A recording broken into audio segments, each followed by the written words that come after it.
오늘 함께 보실 하나님의 말씀은 요한계시록 13장에 있는 말씀입니다.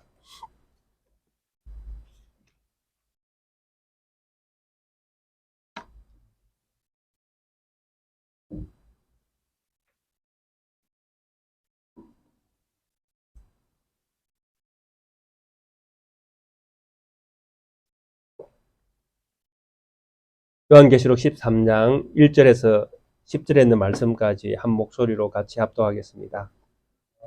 내가 보니 바다에서 한 짐승이 나오는데 뿔이 10이요 머리가 7이라. 그 뿔에는 10 왕관이 있고 그 머리들에는 신성 모독하는 이름들이 있더라.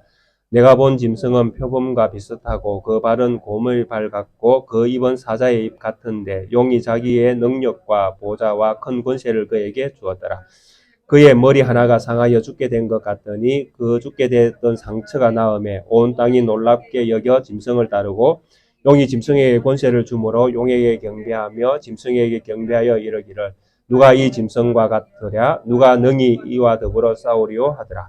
또 짐승이 과장되고 신성 모독을 말하는 또 42달 동안 일할 권세를 받으니라. 짐승이 입을 벌려 하나님을 향하여 비방하며 그의 이름과 그의 장막 곧 하늘에 사는 자들을 비방하더라.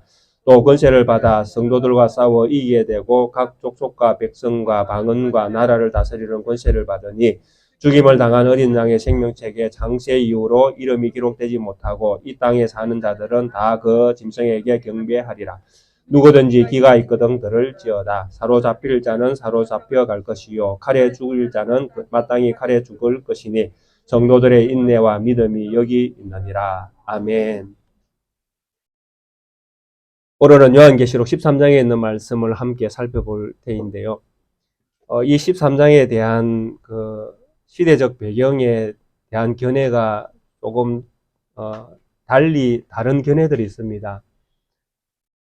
그래서 어느 정도의 어떤 시대를 선택해서 이 말씀을 해석할까에 따라서 조금씩 달라질 수 있는 부분이 생기게 되어집니다.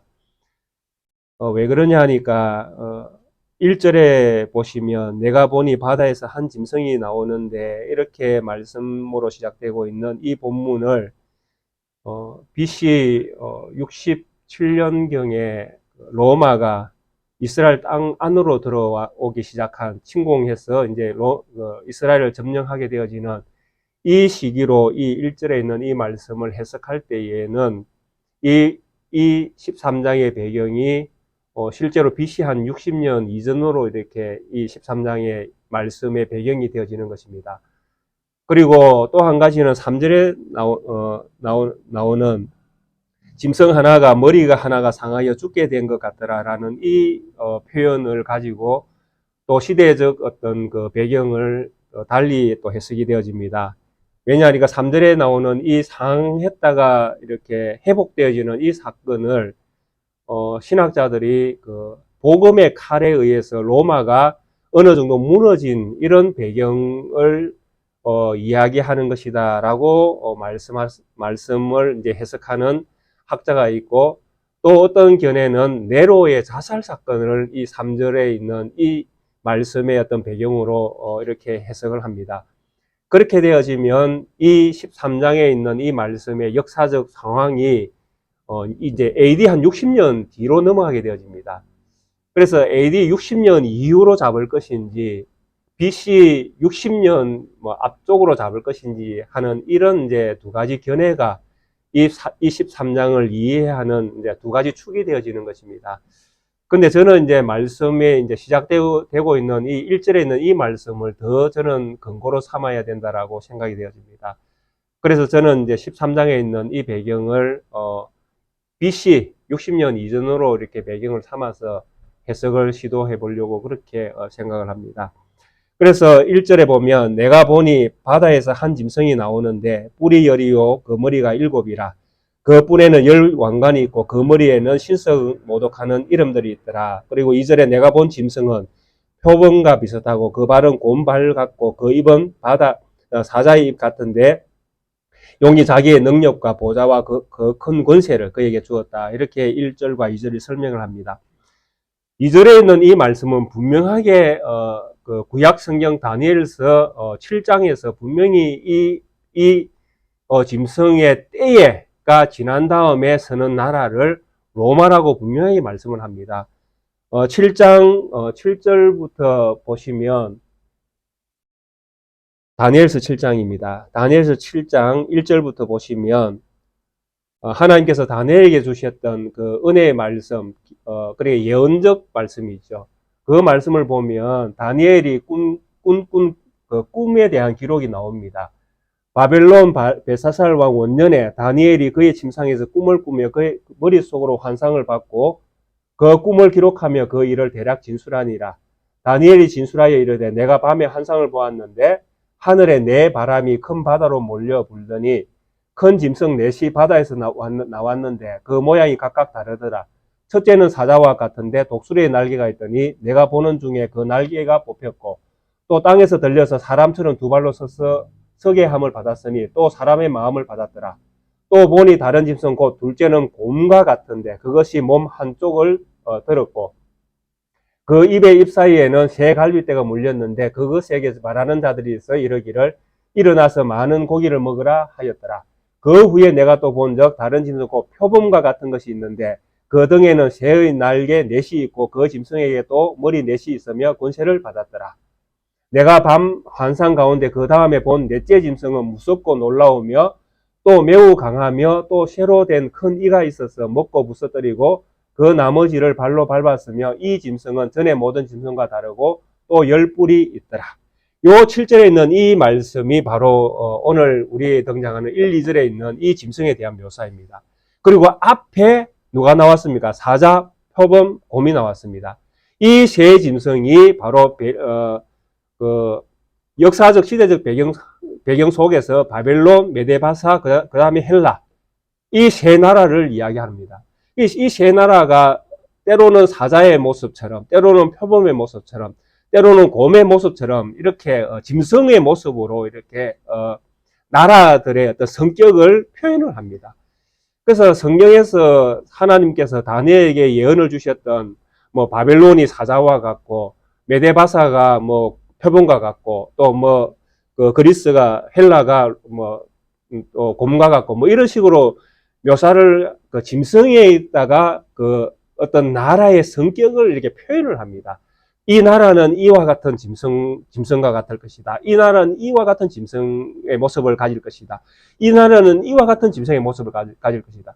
그런데 로마를 이야기할 때는 짐승의 모습이 싹 사라집니다. 짐승의 모습은 사라지고 아주 잔인한 모습만 이야기합니다. 무섭고 두렵고 또 매우 강하고 쇠로 막 부서뜨리고 발로 밟고 막 아주 파괴적인 모습으로만 로마의 어떤 상황, 로마의 어떤 그 나라, 로마라는 그 나라의 성격을 이렇게 아주 잔인한 모습으로 이렇게 표현을 합니다. 그래서 하나님께서 이 나라의 어떤 그 성격을 이야기할 때 짐승을 들어서 이야기한 그런 어떤 의미들이 저는 분명히 있다고 생각합니다.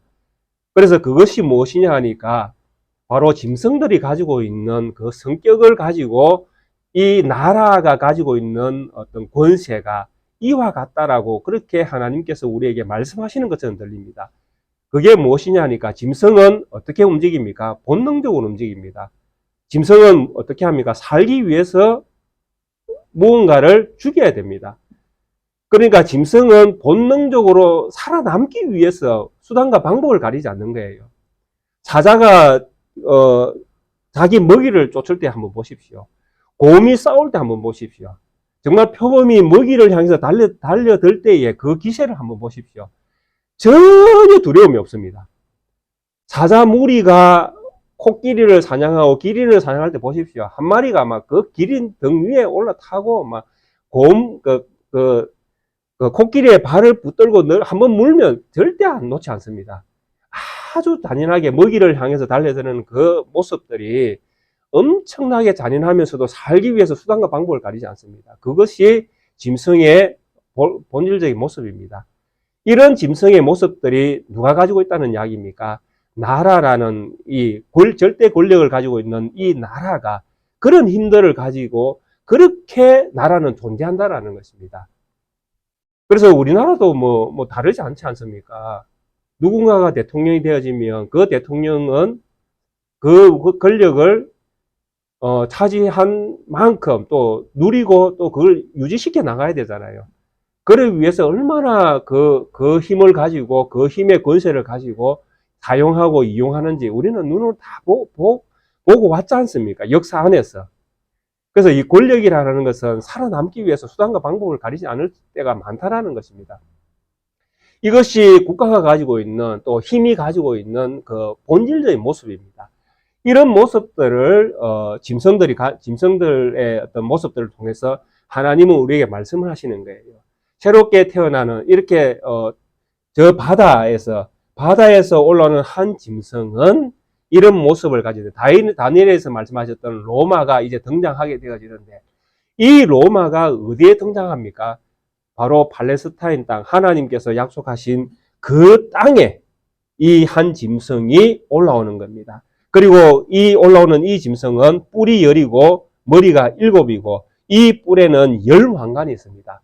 앞에 나왔던 붉은 용은 똑같은 모습을 가졌는데 왕관이 7이었습니다. 7개의 왕관을 쓰고 나타났는데 이 로마는 왕관을 몇 개를 쓰는가 하면 10개를 쓰고 나타납니다. 그러니까 용보다 더 많은 왕관을 가지고 나타나는 거예요. 왕관은 무엇이라고 했습니까? 절대적인 통치와 그 힘을 상징하는 것입니다. 그러니까 로마가 얼마나 절대적 권력을 가지고 힘을 가지고 그 땅에 이렇게 올라왔는가 하는 것을 우리에게 말씀합니다. 그러니까 이전의 어떤 나라와는 상대가 되지 않는 엄청난 힘을 가진 나라가 팔레스타인 땅에 이제 등장하게 된 것입니다. 약속의 땅에 이런 어떤 것들이 등장한다는 것은 사실 엄청난 우리에게는 이해할 수 없는 일들이 일어나는 것입니다. 그 성경에 하나님께서 이런 예수님께서 그 제자들과 또 그 시대에 주셨던 말씀이 있지 않습니까? 멸망에 가증한 것이 거룩한 곳에 선 것을 보거든 예루살렘에 있는 사람들은 산으로 도망갈지어다. 그 말씀도 똑같은 말씀이거든요. 어떻습니까? 왜 하나님의 거룩한 곳에 이 거룩한 곳은 정말 대제사장도 1년에 한 번 피 없이는 들어갈 수 없는 그런 거룩한 장소지 않습니까? 그래서 거룩한 장소라고 이야기하는 이유는 무엇이었습니까? 그곳에 하나님이 계신다라는 의미가 담겨져 있는 거예요. 그 지성소 안은 누구의 장소입니까? 하나님이 계신 장소예요. 거룩한 곳이니까. 이 땅 안에 거룩한 곳은 거기밖에 없는 거예요. 그래서 감히 대제사장이라 할지라도 하나님의 거룩한 대제사장이라 할지라도 거룩을 책임지고 사는 대제사장이라 할지라도 그가 피가 없이는 거기에 들어갈 수 없고 또 매번 들어갈 수 있는 것이 아니라 1년에 1차만 또 거기에 들어가야 되는 이런 어떤 거룩한 장소였다는 것이죠. 그런데 거기에 무엇이 들어옵니까? 멸망에 가증한 것이 거기에 들어가는 거예요. 있을 수 없는 이야기입니다. 이것은. 팔레스타인 땅은 젖과 꿀이 흐르는 땅입니다. 하나님께서 약속으로 이스라엘 백성에게 주신 땅입니다. 그래서 팔레스타인 땅이 거룩한 땅이고 약속의 땅이고 젖과 꿀이 흐르는 땅이라고 표현하는 그 표현은 그 땅에 하나님이 함께 하신다는 엄청난 표현이 거기에 들어있는 것입니다.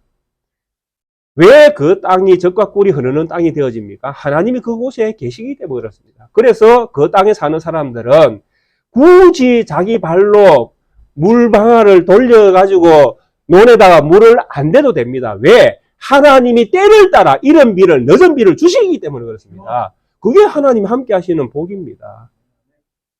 그런데 왜 그 땅에 하나님께 주신 복이 넘치는 그 땅에 왜 멸망에 가증한 바다에서 한 큰 이 짐승 17머리에 10뿔에 10왕관을 뒤집어선 이런 엄청난 힘을 가진 자가 왜 그 땅에 등장하느냐 하는 것입니다. 무엇 때문에 그렇습니까? 왜 멸망에 가증한 것이 거룩한 곳에 설 수가 있습니까? 도무지 저희들은 이해가 안 됩니다. 어떻게 하나님이 계신 곳에 멸망에 가증한 무리들이 들어올 수 있는가 하는 것입니다. 거룩한 성전에 그것도 지성소 안에 어떻게 이방 민족의 왕이 그곳을 점령해서 약탈해 가고 그곳을 짓밟고 무너뜨리고 없애버리고 파괴해버리고 하나님은 무슨 하나님이냐 이렇게 정오하고 저주하고 어떻게 그런 일들이 일어날 수 있는가 하는 것입니다. 그것은 이유는 성경은 분명히 우리에게 말씀을 하고 있습니다. 이유는 한 가지입니다. 이유가 무엇입니까? 이스라엘이 하나님을 떠났기 때문에 그렇죠. 하나님이 없기 때문에 하나님이 거룩한 곳이라고 이름을 붙여놓은 곳조차도 멸망에 가정한 것이 들어올 수 있는 것입니다. 오늘 우리가 읽었던 본문 5절부터 6절, 7절 참으로 안타까운 어떤 그런 기록들이 있지 않습니까? 신성 모독을 하는 입을 가지고 42달 동안 일할 권세를 받았는데 그 일할 권세를 받은 그 땅, 그곳이 어디입니까? 성도들과 싸워서 이기는 그 땅.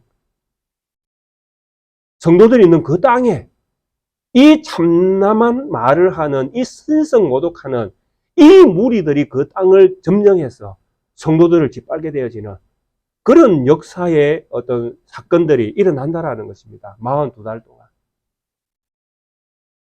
그러니까 1절에서 주셨던 이 표현이 그대로 밑에서 재확인이 되어지는 것입니다. 이런 일들이 일어날 것이다라는 것이죠. 반드시 일어납니다. 그래서 로마가 팔레스타인 땅으로 폼베이우스가 넘어 들어왔지 않습니까? 그리고 이 폼베이우스가 성전 안에 들어가서 모든 기물들을 다 파괴하고 약탈해가고 그 안에서 신성 모독하는 제사를 드리고 엄청난 일들이 일어나지 않습니까? 이런 일들은 왜 일어났다고 말씀드렸습니까? 바로 이스라엘 백성이 하나님을 떠났기 때문이었습니다. 우리가 잘 알고 있는 그 신명기 8장, 우리가 지금 신명기를 성경을 통해서 읽지 않습니까? 장로님 신명기 8장 조금 띄워주시겠습니까?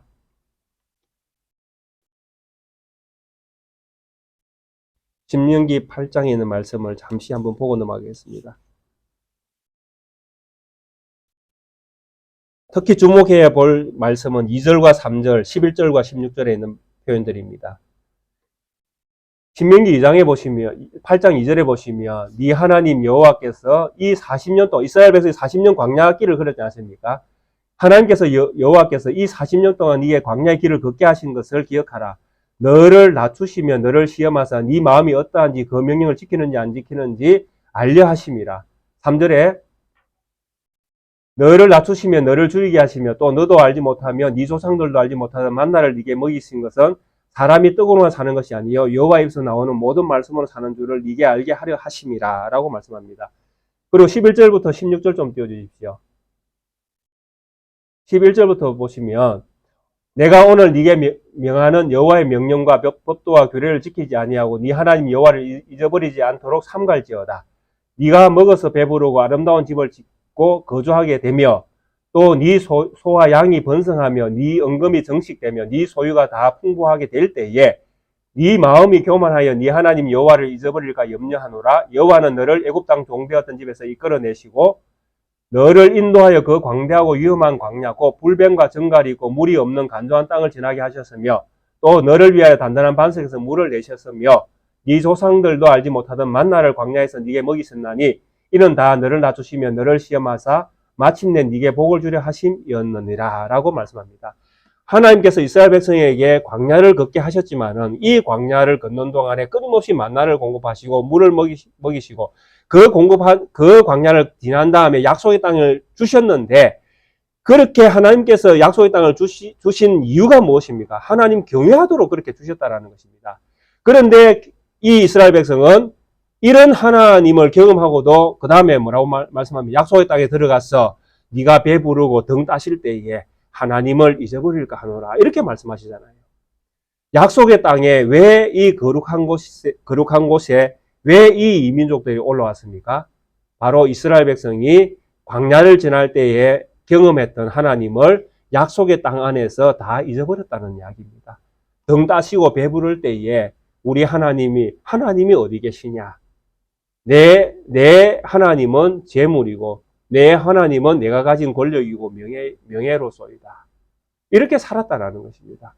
광야를 지날 때에 먹여주셨고 입혀주셨고 또 살려주셨던 그 하나님을 다 잊어버렸다라는 것입니다. 언제? 편안할 때에. 내가 편안할 때에. 그래서 약속의 땅에서 이스라엘 백성들에게 이런 시련들이 생길 수밖에 없다라는 것입니다.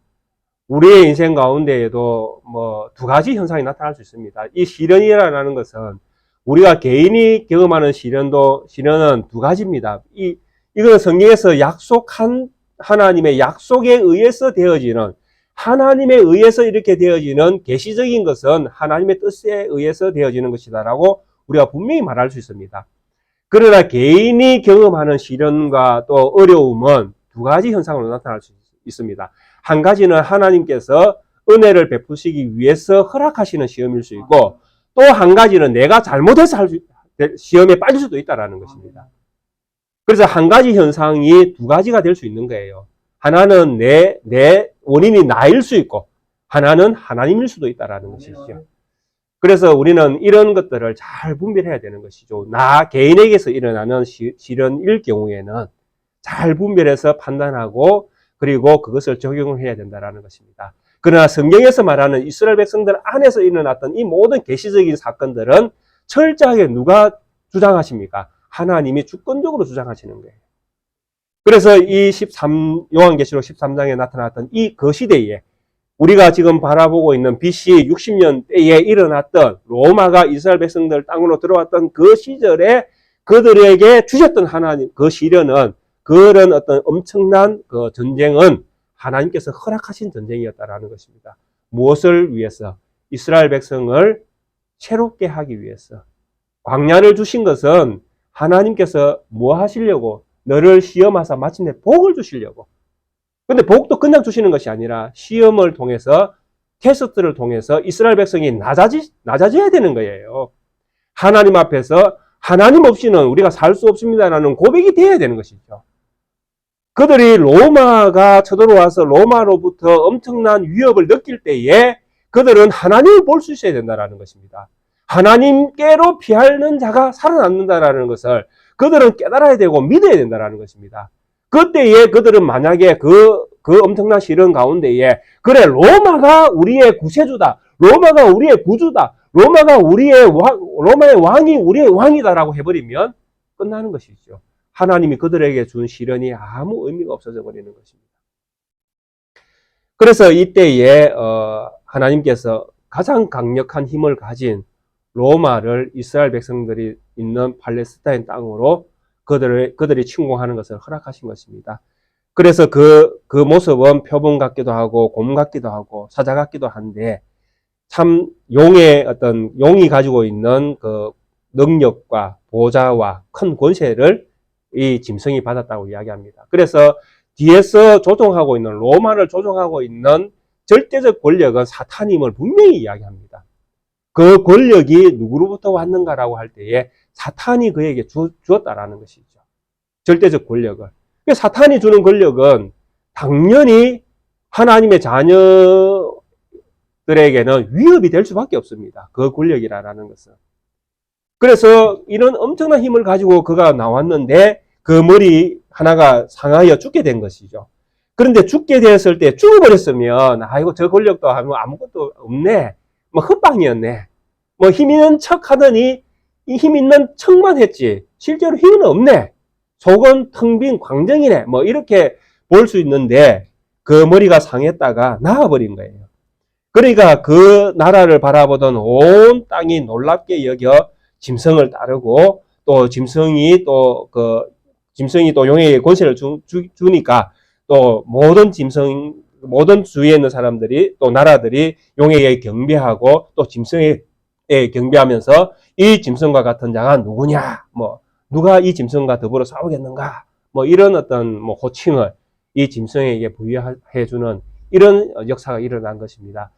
그래서 이 3절이 로마가 복음의 칼에 의해서 망하거나 또 AD 64년에 네로 황제가 자살해서 로마가 위기 상황을 맞이한 이런 상황이 3절이 아니라면, 제가 이제 해석하는 것이 이제 앞에 걸 BC 60년대를 67년 그 이후를 제가 보았지 않습니까? 그러니까 그때를 기준으로 해서 본다면 제 생각에는 지난 주간에 제가 설명을 드렸던 그 삼두 정치와 연결되어 있지 않는가라는 생각을 하는 것입니다. 그래서 이스라엘 백성들을 이제 점령했던 폼페이우스, 그 다음에 크로수스라는 사람, 그 다음에 우리가 시저로 알고 있는 시저로 우리가 잘 알고 있는 그 사람이 있지 않습니까? 카이사르라는 사람. 이 세 사람이 처음에 삼두 정치를 60년부터 시작을 했습니다. 그리고 삼두 정치가 제2 삼두 정치가 끝날 때가 BC 한 30년경, 27년경에 이제 모든 것이 끝나는데 이 30년 동안에 로마는 내전과 외전을 통하여 엄청난 환란을 겪게 되어집니다. 그래서 지난주도 설명했듯이 왕이 세 사람이 되어질 때에 권력이 나눌 수밖에 없잖아요. 나뉘어질 수밖에 없잖아요. 그래서 권력 다툼을 하다가 폼페이우스하고 시저가 싸웠는데 싸움은 폼페이우스가 이겼는데 죽기는 누가 죽는가 하면 폼페이우스가 죽습니다. 그게 암살당하는 것이죠. 그래서 시저가 이제 우연찮게 이제 자기가 이제 권력을 차지해서 그 절대 권력을 가지고 또 한 몇 년을 또 다스립니다. 그러다가 시저도 또 암살을 당하고. 그래서 누가 남습니까? 이제 마지막에 한 사람이 남지 않습니까? 가이우스가 남는데 이 가이우스의 또 부하였던 자가 또 등장해서 또 그로부터 또 내전이 또 이렇게 생기면서 또 제2 삼두 정치가 시작되어지고 그래서 제2 삼두 정치의 옥타비아누스라든지 또 안토니우스 또 레피두스 이렇게 세 사람이 또 제2 삼두 정치를 하는데 레피두스라는 이 사람은 정치를 하다가 나는 정치 말고 종교로 가야겠다 해서 레피두스가 갑자기 교황이 되어집니다. 그 교황이 되어지면서 정치를 떠나고 또 둘이 남았던 안티우스하고 또 옥타비아누스가 싸워서 결국에는 옥타비아누스가 또 이기거든요. 이때가 BC 한 27년경 이렇게 되어집니다. 이때 이제 모든 것들이 이제 한 30년의 어떤 외부적으로는 프랑스, 독일, 이 예전에 프랑스, 독일은 아니지만은 그 민족들이 일어나서 로마를 위협을 하고 또 안에서는 삼두 정치로 말미암아 서로 물고 뜯고 이렇게 하다가 결국 이 옥타비아누스가 마지막에 모든 것들을 이제 정리하게 되어집니다. 그게 BC 27년입니다. 그래서 이런 어떤 30년의 어떤 내전과 외전으로 겹쳐지는 이런 어떤 시기를 상처, 이렇게 머리가 상한 이런 상황으로 보여지는 것입니다. 그러다가 이제 옥타비아누스에 의해서 모든 것들이 평정되어질 때에 이것이 이제 머리가 나은 것으로 이렇게 이해가 되어지는 것입니다. 그렇게 이해될 수밖에 없는 게 옥타비아누스가 이제 황제의 어떤 칭호를 받으면서 이름을 아우구스투스로 바꿉니다. 우리가 잘 알고 있는 성경에 등장하는 아우구스투스입니다. 이 사람이 BC 27년부터 AD 14년까지 거의 41년을 로마를 통치하는데 이때에 로마에서는 버질이라는 그 시인이 BC 40년에 예언을 합니다. 시를 쓰는데 이 시에 뭐가 등장하는가 하면 새로운 메시아와 같은 왕이 등장해서 이 왕이 등장하면 로마의 평화가 올 것이다. 로마의 평화의 나라가 올 것이다. 라고 했는데 그게 딱 맞는 사람이 누구냐 하니까 바로 이 옥타비아누스인 거예요. 이 옥타비아누스 때부터 로마의 평화가 몇 년 동안 지난 주간에 제가 설교했죠. 200년 동안 이어집니다. 그러니까 옥타비아누스가 이제 아우구스투스로 이름을 바꿨잖아요. 아우구스투스로 이름을 바꾸면서 이 아우구스투스의 뜻이 무엇이냐 하니까 존엄한 자입니다. 존엄한 자. 자기가 이제 메시아처럼 등장한 것이죠. 그렇게 하면서 이제 로마는 평화의 시대로 쫙 가게 된 거예요. 그러니까 버질이라는 시인의 시도 있죠.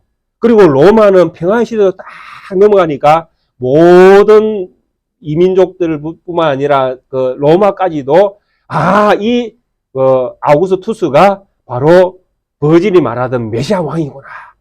그래서 이때부터 황제를 신으로 이제 등장을 시키는 것이죠. 그렇게 해서 황제 이꼬로 신. 그래서 아우구스투스는 신이 되는 것이죠. 황제. 그때부터 이제 무엇이 생기기 시작합니까? 로마 안에 신전이 막 생기기 시작하는 겁니다. 신전을 짓기 시작하는 거예요. 아우구스투스 신이니까. 그 신을 모시기 위해서 신전을 막 짓는 거예요. 황제 숭배. 그래서 이런 어떤 엄청난 사건들을 저는 2절, 3절이 이제 이야기하고 있는 것으로 이렇게 본문을 해석해야 된다고 보는 것입니다. 그래서 이런 어떤 아우구스투스가 이제 신이 되어지니까 이 황제의 신이니까 황제 숭배 사상이 나올 거 아닙니까? 그러니까 이것보다 더 참담한 말이 없는 거예요. 신성 모독하는 말이 없습니다. 4절에 보면 용이 짐승에게 권세를 주므로 용에게 경배하여 짐승에게 경배하여 이르되 누가 이 짐승과 같으랴 누가 능히 이와 더불어 싸우리요 하더라. 이 주위에 있는 모든 나라들이 로마를 바라보면서 이런 시각을 가진 거예요. 어떻게 이런 분이 있을 수 있는가? 어떻게 이런 분이 나올 수 있는가? 그리고 이분은 하나님이시다. 이분은 신이다. 이분이 메시아다. 그러니까 황제가 메시아다라는 말보다 더 하나님을 대적하는 말이 없습니다. 그렇지 않아요? 여기 앉아 계신 우리 모든 성도님들의 왕은 누구이십니까? 우리의 왕은 예수 그리스도시잖아요. 만왕의 왕, 만주의 주, 예수 그리스도. 그런데 로마는 누가 왕입니까? 누가 신입니까? 예, 자기들 왕이 신인 거예요. 그런데 여기에 누가 꼬여 넘어가고 있습니까? 그 땅에 사는, 이 땅에 사는 하나님의 자녀라고 불려지는 그 이스라엘 백성들이 그 말에, 그 힘에 넘어가는 거예요. 와, 정말 로마의 지배 아래에서 이런 평화의 어떤 시대를 우리가 누릴 수 있다니 너무 좋은 거예요. 헤롯 대왕도 얼마나 정치를 잘했습니까? 정치적으로 완전 정치 구단이잖아요. 신전을, 성전을 막 짓고 보수하고 하면서 이스라엘 백성들을 몸을 쫙 끌어서 로마에 충성하게 하는 얼마나 정치를 잘했습니까?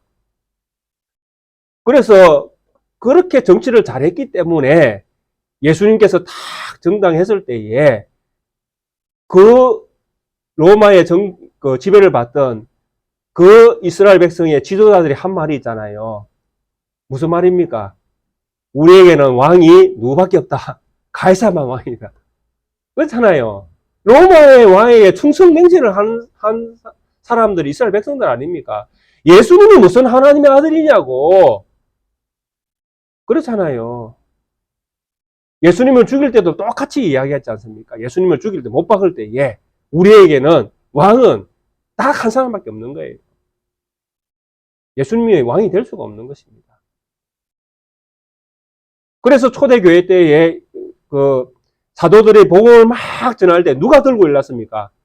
모두 들고 일났던 사람들은 권력 가진 자들 아닙니까? 전부 다. 그래서 그 권력을 가지고 사도들을 잡아서 옥에 가두고 한 사람들이 다 대제사장, 서기관, 바리새인 그 권력을 가졌던 자들 아닙니까? 그 사람들이 절대적으로 누구를 추종했습니까? 로마를 추종한 거예요. 그래서 이런 표현들이 다 등장하는 것입니다. 신성 모독하는 이름들. 왕이 하나님이 되어 있으니까요. 그리고 이 짐승과 같으랴. 사실은 누가 하나님이냐, 누가 하나님과 같으냐, 라는 이 이름은 사실은 그 천사장에게, 미가엘에게 붙였던 이름 아닙니까? 그걸 모방하는 것이죠. 누가 이 짐승과 같으냐. 도저히 이 짐승과는 견줄 만한 그런 힘 있는 사람이 이 세상에는 없다는 이야기입니다. 무슨 말씀인지 이해가 되시죠? 누가 이 짐승과 같으냐. 이 짐승이 최고다라는 것입니다. 이 짐승이 최고다. 이 말을 하는 사람들이 누굽니까? 이 땅에 사는 이스라엘 백성들입니다. 이스라엘 백성들이 지금 현혹돼 가지고 물에 물 탄 듯 술에 술 탄 듯 무엇인지 아무것도 모르는 거예요. 이 이스라엘, 우리가 사는 것은 로마 때문이다. 로마의 어떤 능력으로 우리는 보호를 받는다. 하나님이 우리의 힘이고 능력이고 소망이다. 다 잊어버린 거예요. 광야를 지날 때 40년 하나님께 함께 하신 것을 편안할 때 다 잊어버리는 거예요. 하나님 어디 계시냐? 5절에 그러죠. 또 짐승이 과장되게 신성 모독하는 말을 입에 받고 또 42달 동안 일할 권세를 받았더라. 한정된 시간이라고 말씀드렸습니다. 42달, 3년 6개월. 그러게 용의 권세는 일순간이에요. 이 땅 가운데 우리가 사는 것은 한순간입니다. 이 한순간, 광야 40년을 지나는 이 한순간 동안에 우리는 어떤 믿음을 가질 건가 하는 걸 우리가 증명해내는 것이죠. 하나님이냐, 돈이냐, 재물이냐, 하나님이냐, 권력이냐, 하나님이냐, 이 땅에 사는 목숨이냐, 하나님 나라에 사는 목숨이냐, 뭘 선택할 건가 하는, 무엇을 믿을 건가 하는 문제죠. 이거는 선택이 아니라 믿음의 문제죠.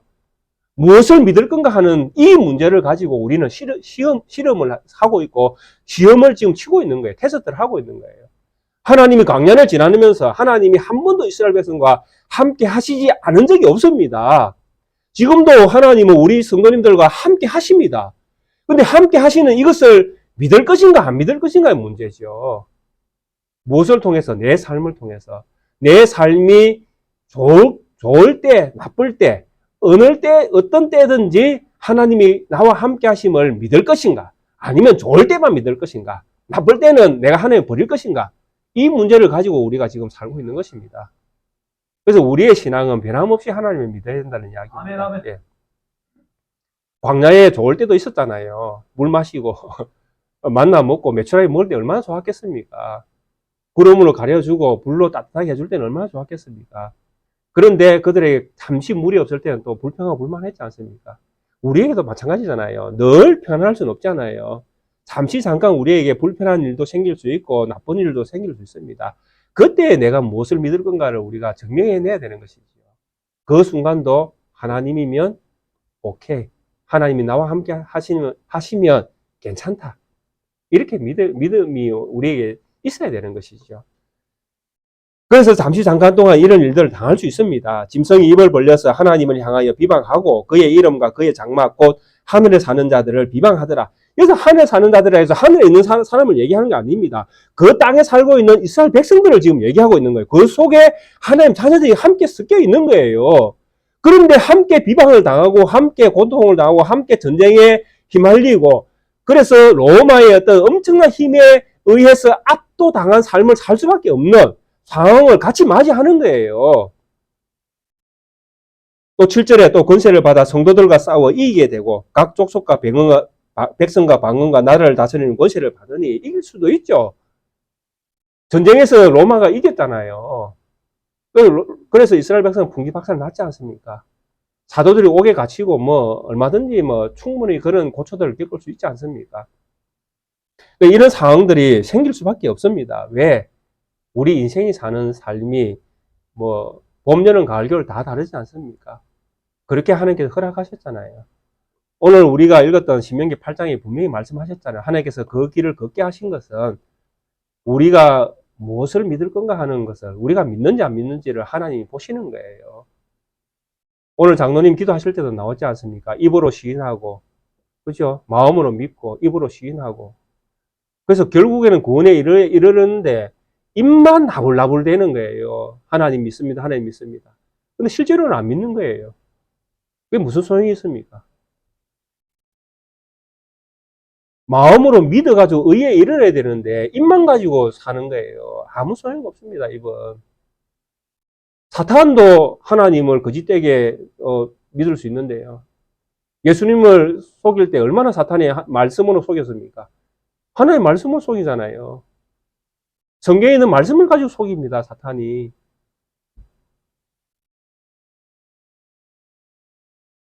8절에 보면 죽임을 당한 어린 양의 생명책에 장세 이후로 이름이 기록되지 못하고 이 땅에 사는 자들은 다 그 짐승에게 경배하리라. 여기 일부분이 경배합니다. 누가 경배를 합니까? 장세 전부터 그 땅에 살던 사람이었는데 어린 양의 생명책에 기록되지 않았던 장세 이후로 그 땅에 사는 사람. 참 이 말씀이 참 이해가 안 되는 말씀입니다. 하나님께서 약속하신 약속의 땅이 이제 그 땅이잖아요. 그 땅에 사실은 창세 전부터 사람들이 살고 있었다는 이야기입니다. 그 땅에 수많은 사람들이. 그런데 그 땅에 살고는 있었는데 어떤 사람이 있었다는 이야기입니까?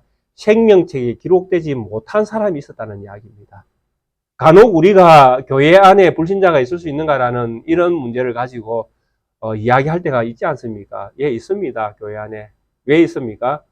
약속의 땅 안에 있지만은 거짓되게 들어오는 사람들이 있을 수 있다는 이야기입니다. 8절이 그걸 이야기하고 있는 거예요. 창세 전부터 이 일은 있었다는 이야기입니다.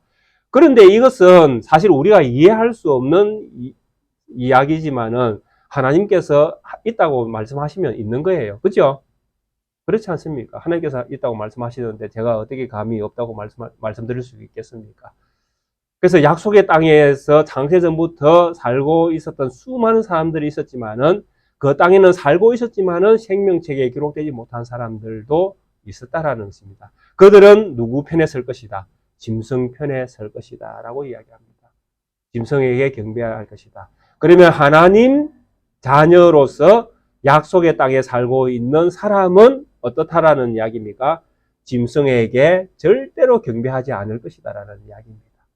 약속의 땅에서 생명책에 기록된 나는 짐승이 아무리 좋은 것을 가지고 나를 유혹한다 할지라도 나는 그 권세와 그 능력과 그 입에서 나오는 말로 인하여 나는 넘어지지 않는다라는 것입니다. 얼마나 하나님께서 두 가지의 말씀을 가지고 우리에게 경고의 말씀을 또는 위로의 말씀을 함께 주고 계십니까? 그래서 9절에 이렇게 말합니다. 누구든지 귀가 있거든 들을지어다. 참 많이 들었던 이야기죠.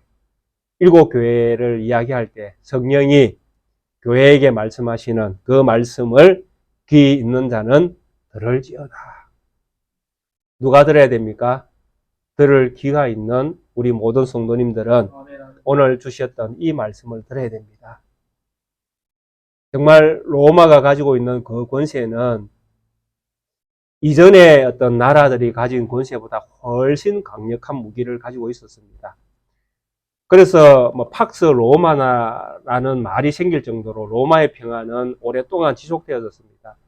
그래서 이 로마가 주는 이 평화 안에서 안주하고 호의호식하면서 정말 이 로마의 왕이 황제가 신인 것처럼 그렇게 숭배하던 그 세월이 상당했습니다. 그래서 수많은 나라들이 또 수많은 민족들이 수많은 사람들이 그 유혹에 넘어가서 로마 황제 숭배에 빠져들었고 또 이 로마 황제를 정말 신처럼 섬겼던 그런 시절들이 있었습니다. 그런 이런 시절들을 하나님께서 이스라엘 백성에게 허락하신 것은 성경 말씀을 가지고 보면 분명히 알곡과 쭉정이를 가리는 어떤 작업이었습니다. 생명책에 기록된 그래서 그 땅에 사는 사람은 경배하지 않을 것이지만 생명책에 기록되지도 못하면서 흉내 내듯이 그 땅에 사는 그 사람들은 그 짐승을 경배하게 될 것이다 라고 말씀합니다. 그런데 문제는 무엇입니까? 이 두 부류의 사람이 똑같이 약속의 땅에 살고 있다는 이야기입니다. 그리고 이 두 부류의 사람이 1차적으로 똑같이 로마의 엄청난 전쟁의 그 상황에 놓이게 된다는 이야기입니다. 물론 궁극적으로 이제 세월이 지나서 황제 숭배로 이제까지 나아가게 되는데 1차적으로는 이 로마가 이 짐승이 오지 말아야 될 약속의 땅에 왔다라는 것입니다. 섰다라는 것입니다. 멸망에 가정한 것이 거룩한 곳에 서버렸다라는 이야기입니다. 그러면 이제부터는 무엇입니까? 전쟁입니다. 이 땅에서 목숨 걸고 내 믿음을 지킬 것인가?